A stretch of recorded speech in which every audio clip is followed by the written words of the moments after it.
En los pasadizos en penumbra de la Unión Soviética surge una figura cuyo nombre resuena en las crónicas del siglo XX.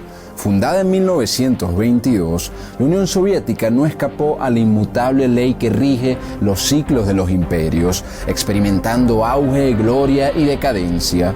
Entre los últimos ecos humeantes de una era que se desvanecía, se alza la figura del hombre del que hoy hablaremos. Del último de los emperadores bajo la bandera de la hoz y el martillo emanan paradojas y metamorfosis profundas.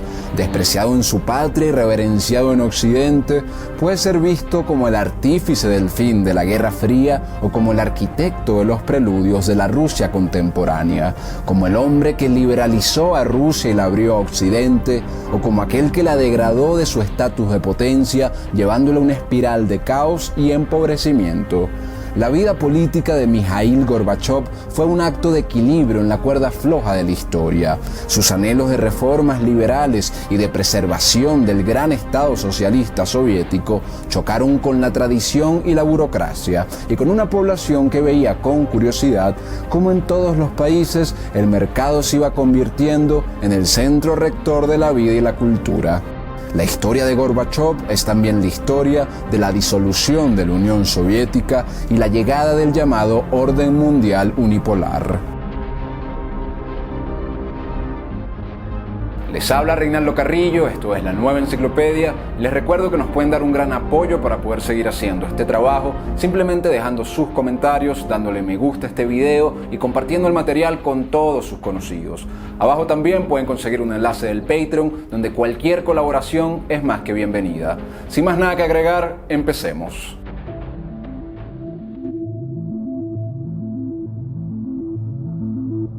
En Privolnoye, una apartada localidad rural al sur de la Rusia occidental, un 2 de marzo de 1931, nace Mikhail Sergeyevich Gorbachov.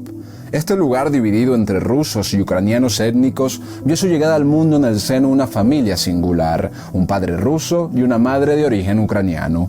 La influencia de la fe ortodoxa que impregnaba su hogar llevó a un bautizo secreto, realizado a manos de sus abuelos, que lo sellaron con el nombre de Mikhail. Gorbachov, de estatura moderada y calvicie prematura, portaba una mancha de vino oporto en su frente, un sello distintivo que intrigaría a quienes lo conocieran. Gorbachov nunca se dejó llevar por los excesos y, a diferencia de algunos de sus homólogos, Gorbachov mantuvo una vida privada celosamente protegida y discreta. Los inicios de la vida de Mikhail Gorbachov se entrelazan con el afianzamiento en el poder del régimen de Joseph Stalin. En ese capítulo de la historia donde el líder soviético había iniciado un vasto proceso de colectivización rural. A los tiernos 3 años, el joven Gorbachov fue trasladado a la nueva granja socialista que su abuela había ayudado a fundar en la región. En un giro del destino, la llamada Gran Purga de Stalin se cernió sobre su familia. Tanto sus abuelos paternos como maternos, fieles comunistas, fueron enviados al Gulag debido a sus expresiones de apoyo hacia las ideas de León Trotsky. Al ser liberada, su abuela le contaría de todas sus duras experiencias en estas prisiones. Pocos años después de esto, la Unión Soviética se termina aliando con las potencias anglosajonas para combatir a los nacionalismos europeos. Al término de la Gran Guerra Patriótica o Segunda Guerra Mundial, con la victoria de los aliados, Gorbachov ingresa a la escuela donde sería un ávido lector. En el año 1946, cuando contaba con apenas 15 primaveras, el joven Gorbachov juró lealtad al estandarte de la juventud comunista, el llamado Komsomol, una promesa que se elevaría como un cometa en su ascendente carrera. Entre estudios y jornadas duras de trabajo en la granja, a la temprana edad de 19 años, Gorbachov se alza como candidato para la membresía formal del Partido Comunista y presenta además sus credenciales a la Universidad Estatal de Moscú, la joya académica de la nación. Aquel joven de origen campesino opta por estudiar Derecho. Acomodándose en un dormitorio estudiantil, se enfrenta a las burlas de sus compañeros que menosprecian su fuerte acento sureño y las formas pueblerinas que lo caracterizan. En los corredores académicos, Gorbachov emerge como un líder en ascenso del Komsomol, la juventud comunista. Lo ponen a organizar elecciones y en el año 1952, el Partido Comunista de la Unión Soviética le otorga credenciales de mayor relevancia, asignándole la tarea de identificar a potenciales potenciales subversivos entre sus propios compañeros de la Juventud Comunista. En los claustros universitarios, Gorbachov cruza su destino con el de Raisa Titarenko, una estudiante de filosofía que se convertiría en su compañera de vida. Con elocuencia persuasiva, convence a Raisa de abandonar a su novio en favor de él y marcan así el inicio de una relación que perduraría a lo largo de los años hasta su muerte.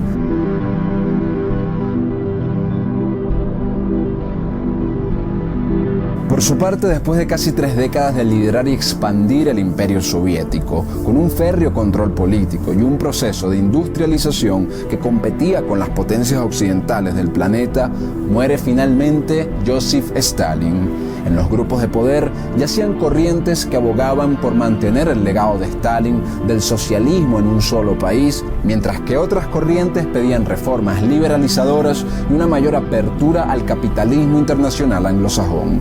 Gorbachov eventualmente se iría alineando con esta segunda corriente reformista.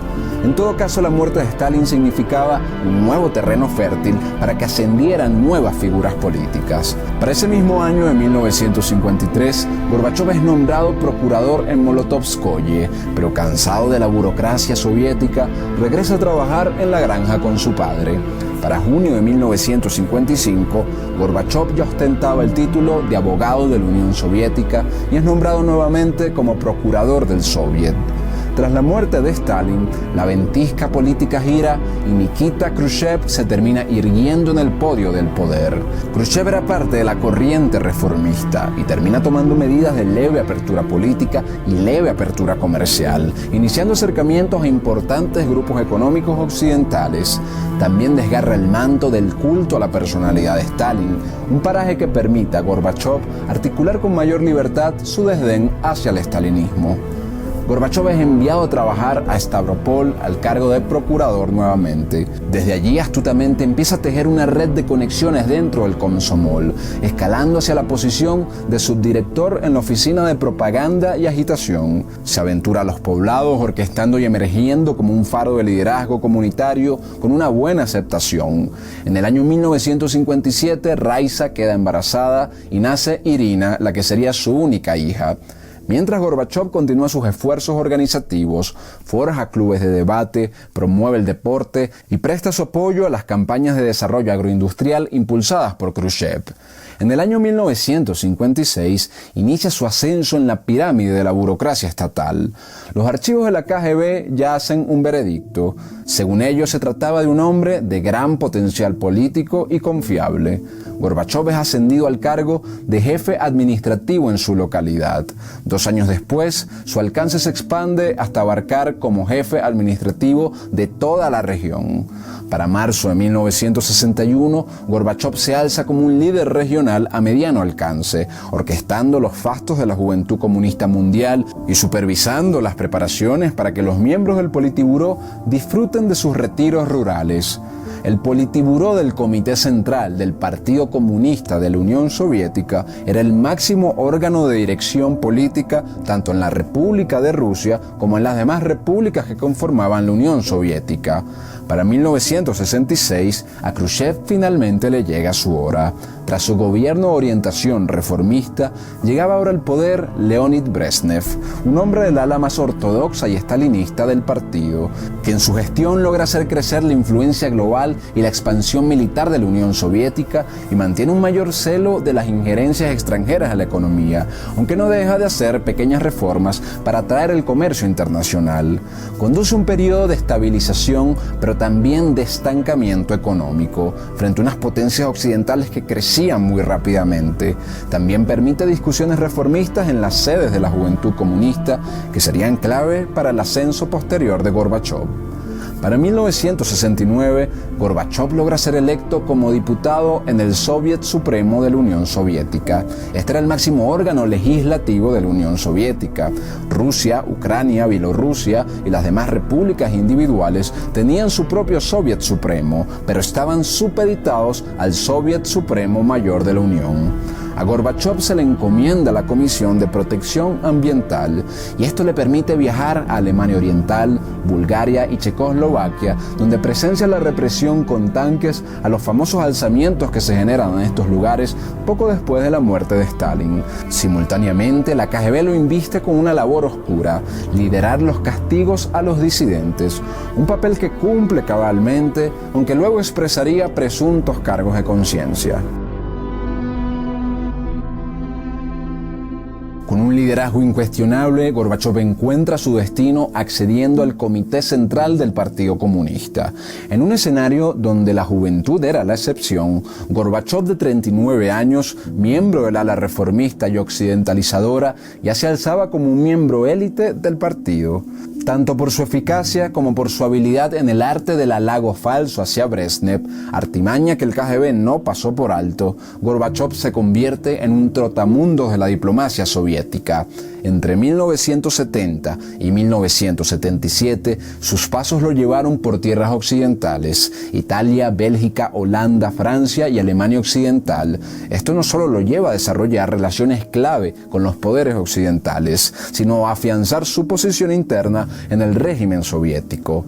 En 1978 recibe el nombramiento trascendental de secretario del Comité Central del Partido Comunista de la Unión Soviética y se traslada a la bulliciosa Moscú junto con su esposa y su hija. En ese momento lo nombran como ministro de Agricultura. Tras años de vivir en casuchas, finalmente lo acomodan en un apartamento que hacía justicia a su estatus en la nomenclatura. Le asignan choferes, secretarios y cocineros, pero todos ellos eran marionetas y espías silenciosos del KGB. Para 1979, la Unión Soviética comienza la invasión soviética a Afganistán, desencadenando una encarnizada guerra de desgaste contra los insurgentes islámicos, luego apoyados por Estados Unidos. Además, Gorbachov apoya con fervor la represión contra el movimiento obrero polaco y, como recompensa por su lealtad, en octubre de 1980, el Politburó le brinda un asiento como miembro pleno, un escalón más en su ascendente carrera hacia las cumbres del poder. Mientras todo esto ocurre, el mundo presencia cambios revolucionarios. Desde hace décadas en China, en Rusia y en otras repúblicas soviéticas se recibían visitas abiertas o encubiertas de prominentes magnates financieros y diplomáticos occidentales que con jugosas propuestas presionaban para que estas regiones se abrieran al creciente y cada vez más globalizado mercado mundial.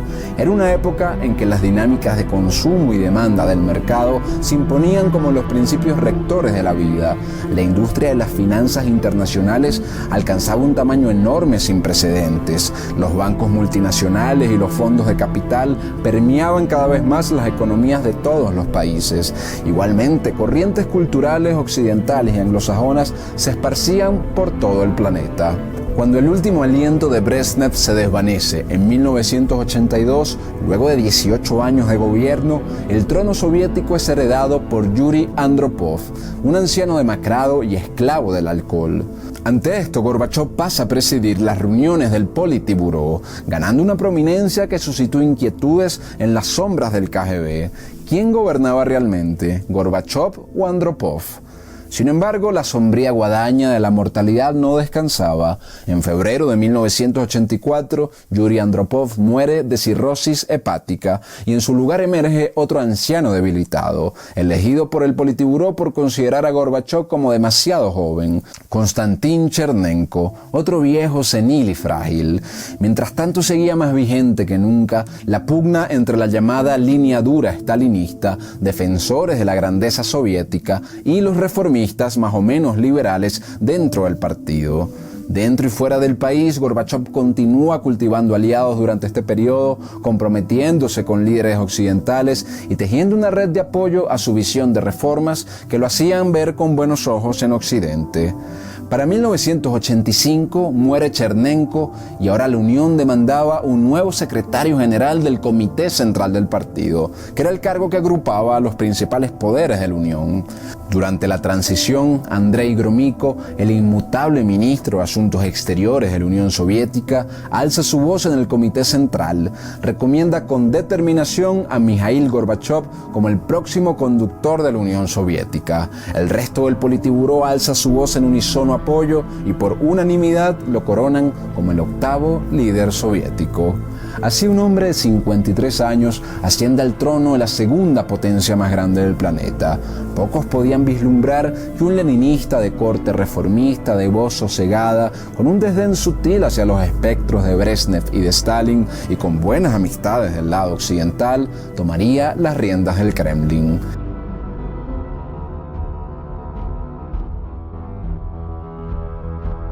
Al llegar al poder, Gorbachov anuncia que la economía soviética estaba estancada y que hace falta un programa de reformas y de reorganización. La narrativa de Gorbachov era la de reorganizar el sistema socialista para poder preservar el socialismo y para preservar el imperio soviético. Gorbachov se dispuso así a desatar un vendaval de cambios económicos y políticos que él mismo bautizó como perestroika, que significaba transparencia, y glasnost, que significaba apertura. Las reformas fueron llevadas de forma vacilante y lenta, ante una burocracia enorme que se resistía. En principio, en sus discursos rechazaba que estas reformas se tratasen de una transición al capitalismo. Sin embargo, luego anunciaba la necesidad de una economía de mercado con una empresa privada limitada, citando la famosa nueva política económica de Lenin, que significó en su momento una apertura económica en los años 20.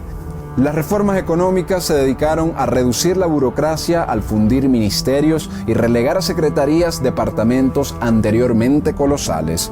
Su foco no estuvo tanto en privatizar, sino en descentralizar la toma de decisiones económicas del Estado, reduciendo el control ministerial sobre la economía y dando más libertad a empresas estatales y a cooperativas. Adelanta además una reforma agraria que permitía a las granjas vender buena parte de su cosecha directamente a tiendas o a cooperativas y que vinculaba los salarios de dicha granja al desempeño de las mismas. La ley de cooperativas, promulgada en mayo de 1988, fue tal vez la más trascendental de estas reformas. Por primera vez desde la nueva política económica de Vladimir Lenin, la ley permitía la propiedad privada de las empresas de servicios, la industria manufacturera y los sectores de comercio exterior. Ahora bien, durante y después de este programa de reformas, los problemas económicos durante su gobierno no solo se mantuvieron, sino que empeoraron. Aumentó la escasez de bienes esenciales, creció la deuda del país, creció la inflación y el poder adquisitivo se deterioraba. Los resultados de las reformas económicas serían uno de sus principales fracasos. Las concesiones de una mayor libertad de empresa y de descentralización burocrática y la manera en la que fueron aplicados causaron mayor desorganización en la economía y empobrecimiento de la población. Al inicio de su mandato, en su búsqueda para consolidar su agenda de reformas, Gorbachov no dudó en reemplazar a viejos miembros del Politburó que podrían oponerse a sus planes. En total, Gorbachov reemplaza 14 de los 23 jefes de los diversos departamentos del secretariado, consolidando su dominio de una manera que superó en velocidad incluso a Stalin, a Khrushchev o a Brezhnev. Gorbachov no fue ningún blando respecto al ejercicio del poder interno. La férrea mano de Gorbachov y la influencia de sus otros consejeros de confianza silenciaron rápidamente cualquier disidencia entre la nomenclatura soviética. Otro de los primeros pasos de su programa de reformas fue cambiar el rumbo de la diplomacia soviética al reemplazar a Andrei Gromyko, que tenía 28 años sirviendo como ministro de Relaciones Exteriores y que no era querido en Occidente por su dureza en las negociaciones diplomáticas. En política exterior, Gorbachov y su nuevo ministro negocian con Estados Unidos la reducción del armamento de ambas potencias y procuran una estrategia de distensión y pacificación con Occidente, por lo que termina retirando las tropas soviéticas de Afganistán, realizando varias reuniones históricas con Ronald Reagan, y asimismo se reduce el interés de la Unión Soviética por los países socialistas del tercer mundo, iniciando una predilección por mejores relaciones con los países occidentales como Francia, Reino Unido y la Alemania Occidental. También fue la primera reunión oficial en la historia de un líder soviético con el Papa. A diferencia de Brezhnev, que financiaba cuanto potencial revolucionario de cualquier parte del mundo se le atravesara con una política intervencionista, el líder soviético Gorbachov se cansó de transar con líderes socialistas mundiales que venían con las manos abiertas en busca de limosnas, pero sin ofrecer prácticamente nada a cambio, como Hafez al-Assad, Muammar Gaddafi o el mismo Fidel Castro. En el segundo año de gobierno de Gorbachov se empieza además a implementar el histórico Glasnost, que buscaba fundamentalmente una mayor apertura política. Se permitieron mayores niveles de libertad de opinión y de crítica en los medios, así como de libertades religiosas. Esto produce las primeras confrontaciones públicas desde hace muchos años sobre distintos temas políticos. Las señales radiales de La Voz de América y la BBC inundaban ahora además el aire soviético. Asimismo, otro cambio trascendental fue en 1989 cuando se crea el Congreso de Diputados del Pueblo, que suplantaría al Soviet Supremo y que sería electo en elecciones multipartidistas por primera vez en mucho tiempo, quitando así además poder al Politburó del partido y separando más al partido del Estado. Se realizan elecciones multipartidistas ese año y para los años 90 ya había más de 18 agrupaciones políticas en el Congreso de los Diputados del Pueblo. El Partido Comunista seguía teniendo una gran mayoría, pero con facciones internas como el ala liberal. Boris Yeltsin fue electo a este Congreso por Moscú y se convertiría en el líder de la oposición liberal contra Gorbachov. Se creaba también un nuevo cargo, el de presidente de la Unión Soviética, al cual fue electo Gorbachov ese año por votación del Congreso. Lo cierto es que esta apertura política también sería el preludio del desmembramiento político que estaba por vivir la Unión. En el Congreso de los Diputados del Pueblo y en la Unión Soviética en general, Gorbachov enfrentaría por un lado la oposición de soviéticos ortodoxos que lo acusaban de llevar al país al caos y a la decadencia y de solamente querer complacer a los occidentales a expensa de la estabilidad y de la soberanía soviética. Y por otra parte, enfrentaría a la oposición de liberales que lo acusaban de que sus reformas iban muy lento y que eran de bajo alcance. Uno de los principales críticos desde la facción liberal fue Boris Yeltsin, lo que llevó a fuertes pugnas y tensiones entre ambos líderes en los próximos años. Iba muriendo así el Estado de un solo partido. Durante la Glasnost y esta apertura política también se alentaron esfuerzos de reinterpretación de la historia soviética, junto con la desclasificación de algunos archivos secretos. Se liberaron decenas de presos políticos y se podían ahora leer opiniones más críticas en la prensa. Por primera vez en la historia, una misa ortodoxa fue transmitida en televisión estatal y se le daba espacio en los medios públicos a la Iglesia Ortodoxa rusa.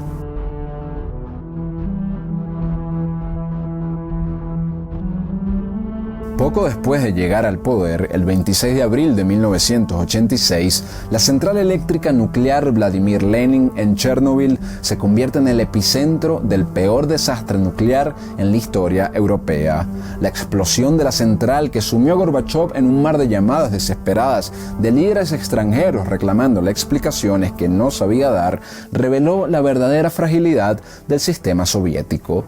Por otra parte, en medio de estas coyunturas, desde hace un tiempo crecía en las repúblicas miembros de la Unión Soviética un sentimiento nacionalista de búsqueda de independencia alentado desde diversos grupos de poder.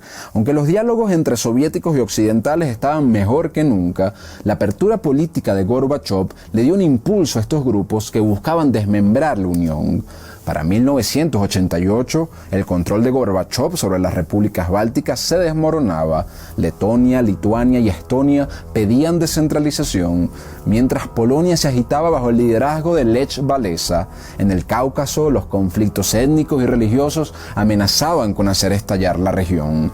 En Alemania Oriental, las protestas se recrudecían, alentadas por un Ronald Reagan que instaba a Gorbachov a derribar el muro de Berlín. A su vez, por otra parte, para 1989, después de una costosa lucha, con recursos limitados y un ejército desgarrado y desmoralizado, Gorbachov decide la retirada definitiva de Afganistán, una dolorosa derrota que sacudió un ejército acostumbrado a la victoria.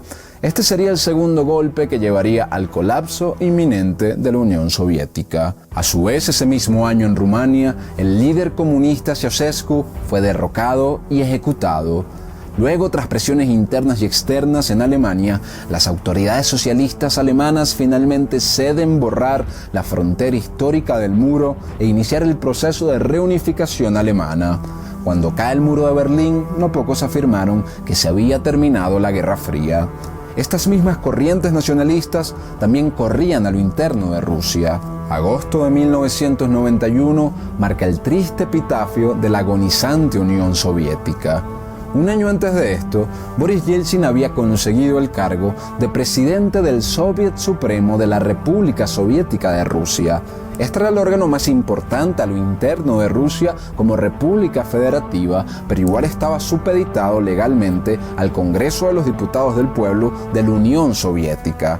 Atendiendo las corrientes nacionalistas y las alas reformistas y liberales, Yeltsin hace que en 1990 el Congreso y el Soviet Supremo de la República de Rusia apruebe una histórica declaración de soberanía estatal de la República Socialista Federativa Soviética de Rusia. Este era un primer paso hacia las independencias regionales que afirmaba la supremacía de las leyes de la República de Rusia por encima de las leyes de la Unión Soviética. Poco después, en medio de estas pugnas, en marzo de 1991, se convoca un referéndum en la Unión Soviética y el 78% de los votantes vota por el sí a la continuidad de la Unión Soviética. Pero las tendencias regionalistas seguían agitando el panorama. En su intento de salvar el Estado soviético, Gorbachov propone un nuevo acuerdo que sustituya a la Unión Soviética por una confederación de Estados soberanos. Sin embargo, en agosto de 1991, altos cargos del Partido Comunista de la Unión Soviética y de la KGB realizan un intento de golpe de Estado para evitar que se firmara este acuerdo que acababa formalmente con la Unión. Pero pocos días después de enfrentamientos políticos, diplomáticos y armados, el golpe fracasa, gracias en buena medida a las maniobras políticas de Yeltsin, quien se alza como baluarte de la resistencia rusa contra el golpe, además muy bien apoyado por los agentes de Estados Unidos que hicieron todo en sus manos para detener el golpe. Después del fracasado golpe, Yeltsin toma la decisión como presidente del Soviet de Rusia de ilegalizar el Partido Comunista de la Unión Soviética. El 24 de agosto, Gorbachov renuncia a la presidencia de dicho partido y disuelve el Comité Central. A su vez, el Soviet Supremo de la Unión Soviética se ve obligado a aprobar una declaración que entregaba poderes, ministerios y órganos económicos que antes estaban bajo el control de la Unión Soviética a las manos de Yeltsin como presidente de Rusia. El 22 de agosto de 1991, el Soviet Supremo de la República de Rusia declara la bandera histórica rusa como la bandera nacional de Rusia en vez de la bandera de la Unión Soviética. Empezaba de facto la independencia rusa de la Unión. La marea de independencia se extiende luego, con Ucrania y otras 10 repúblicas proclamando su autonomía en un esfuerzo de protegerse de posibles golpes y represiones a nivel regional. Frente a esto, Gorbachov se niega a intervenir militarmente, como hubiese ocurrido décadas anteriores, a estas repúblicas que eran parte de la Unión Soviética. Para diciembre de 1991, los presidentes de la República Socialista de Rusia, de Ucrania y de Bielorrusia firman el Tratado de Belavesa, que proclamaba formalmente la disolución de la Unión Soviética. Gorbachov, que seguía siendo presidente de la Unión Soviética, ahora presidente de la nada, recibe la noticia por teléfono. Finalmente, el 25 de diciembre de 1991, Gorbachov renuncia ante las cámaras y al día siguiente, la bandera roja con la hoz y el martillo que había ondeado durante 70 años fue reemplazada por la tricolor de Rusia sobre los almenados muros del Kremlin. Gorbachov renuncia con estas palabras: dada la situación creada con la formación de la Comunidad de los Estados Independientes, ceso mi actividad como presidente de la Unión Soviética. Se ha impuesto la línea de la desmembración del país y de la desunión del Estado, lo cual no puedo aceptar. Además, estoy convencido de que resoluciones de tal envergadura deberían haberse tomado basándose en la voluntad expresa del pueblo. El destino quiso que cuando me vi al frente del Estado ya estuviera claro que nuestro país estaba enfermo. Hoy estoy convencido de la razón histórica de los cambios iniciados en 1985. La era soviética llegaba a su fin. dejando tras de sí un imperio disgregado, el ocaso de una época que se desvaneció en las brumas de la historia. La República Socialista Federativa Soviética de Rusia pasaba ahora a llamarse Federación de Rusia. Yeltsin se convertía así en su primer presidente. La OTAN se frotaba las manos con regocijo. El gigante soviético se tambaleó al borde del precipicio sin que la OTAN disparara una sola bala. Se inauguraba un nuevo orden internacional. Occidente premió a Gorbachov con el Premio Nobel de la Paz en 1990, premio visto con recelo por muchos rusos. Boris Yeltsin, ahora presidente de la Federación de Rusia, comenzaba a remodelar el paisaje político a su gusto, destituyendo las figuras nombradas por Gorbachov. Cuando Gorbachov deja las riendas del poder, Rusia había dejado de ser un imperio. El país había perdido una cuarta parte de su territorio en tan solo 3 años y la economía se desplomaba. Los ex miembros del KGB, conocidos luego como los Siloviki, se agruparon alrededor de Boris Yeltsin, formando una corte clientelar ávida de poder. Yeltsin profundiza un proceso de liberalización que trajo un empeoramiento en todos los indicadores económicos y sociales y un empeoramiento de la influencia global de Rusia, pero esto será una historia para otro momento. Los Siloviki o antiguos agentes del KGB alrededor de Yeltsin se reparten los sectores productivos de la nación, controlando minas, construcción, petróleo, telecomunicaciones y defensa. Con el tiempo unieron a la Iglesia Ortodoxa, forjando un movimiento nacionalista que buscaba revivir la grandeza perdida de la Unión Soviética e incluso del Imperio zarista.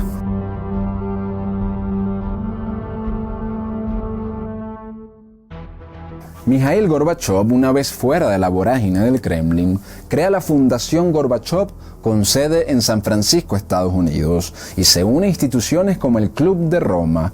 Se acerca así, se convierte en vocero de muchas de las causas e ideas occidentales, globalistas y anglosajonas, aunque con ciertas reservas críticas. Fue un comunista soviético que posó luego para campañas de Apple y de Louis Vuitton. Sus palabras se escuchaban en las páginas del New York Times, que le concedió una columna mensual de relevancia mundial. Para 1996, Gorbachov intenta postularse como candidato presidencial ruso, solo para sufrir una humillante derrota que marca su salida de la política activa. Gorbachov pasa a ser una reliquia de un pasado que ya no tenía cabida en el nuevo orden ruso. Intenta posteriormente, sin éxito, promover ideas y partidos socialdemócratas en Rusia. Con la llegada de Vladimir Putin al poder entre 1999 y 2008, Gorbachov desde su centro de estudios a veces critica, a veces defiende a Putin. Cuando Putin deja brevemente la presidencia de la Federación Rusa, Gorbachov se acerca a él y lo acerca a la órbita de Barack Obama y de Joe Biden, con quienes se reúne cordialmente. En la década que sigue a la Guerra Fría, Gorbachov se opone tanto al bombardeo de la OTAN sobre Yugoslavia en 1999 como a la guerra de Irak encabezada por los Estados Unidos. El 24 de diciembre de 2021, Gorbachov dijo que Estados Unidos se volvió arrogante y seguro de sí mismo después del colapso de la Unión Soviética, lo que resultó, abro comillas, en un nuevo imperio. De ahí la idea de la expansión de la OTAN, cierro comillas. A sus 91 años de edad, un 30 de agosto de 2022, Mikhail Gorbachov exhala su último aliento en Moscú. Fue un hombre que vivió durante la era de la Unión Soviética y el último líder en morir tras la disolución de aquel imperio. Así concluye la vida de un leninista desilusionado con Stalin y con sus sucesores, que promulgó la viabilidad del socialismo hasta sus últimos días mientras cenaba con los más poderosos actores del capitalismo mundial. Se le aclama y se le critica por el desmantelamiento de la Unión Soviética, cuestión que nunca estuvo públicamente en sus planes y que más bien fue considerado como una humillación para muchos rusos. Su legado trágico se encuentra en el caos político que viviría Rusia por varios años, en el desplome económico de un país que ya estaba estancado y en la incapacidad manifiesta de desarticular el aparato de seguridad que luego se arremolinó en torno a Yeltsin en los años 90 para tomar el control de toda la economía de una potencia mundial. Fue un hombre que intentó remodelar una nación, un imperio y una ideología. La figura de Gorbachov seguirá siendo objeto de debate y de reflexión en el estudio de la historia. ¿Fue un visionario que intentó guiar su nación hacia un futuro más luminoso o un político atrapado en una maraña de dilemas insuperables? ¿Fue el último líder de una era o el primer líder de una nueva?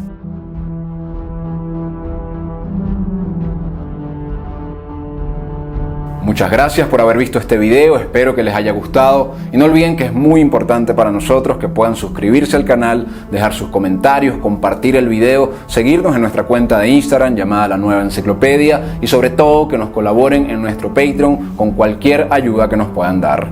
Muchas gracias a todos y que Dios los bendiga.